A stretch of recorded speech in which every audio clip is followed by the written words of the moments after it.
Les manifestations pacifiques organisées les 5 et 6 juin à Lomé contre la réforme constitutionnelle, la détérioration des conditions de vie et l'arrestation arbitraire de l'artiste à Meron, ont donné lieu à une vague d'arrestations et de violences. Selon un appel urgent publié par l'Observatoire pour la protection des défenseurs des droits humains, un partenariat de la Fédération internationale pour les droits humains, FID, et l'Organisation mondiale contre la torture, OMCT, au moins 81 personnes ont été arrêtées arbitrairement, dont des défenseurs des droits humains et un mineur.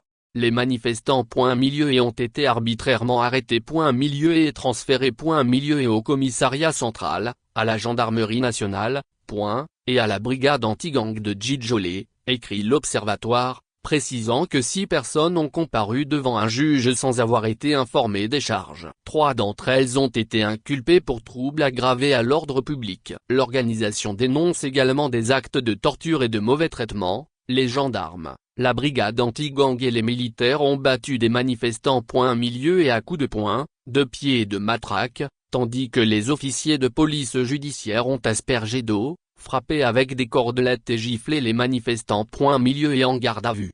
Plusieurs violations de procédure ont été relevées, notamment l'impossibilité pour les détenus de contacter leur famille, l'absence d'accès à un médecin et le refus fait à un avocat de rencontrer ses clients, malgré l'autorisation du procureur. Par ailleurs, la journaliste de TV5 Monde Flore Monteau a été intimidée et contrainte de supprimer ses images des manifestations par des gendarmes. L'Observatoire souligne que ces abus s'inscrivent dans un contexte plus large de restrictions de longue date portées au droit à la liberté d'expression, d'opinion, de réunion et manifestation pacifique au Togo.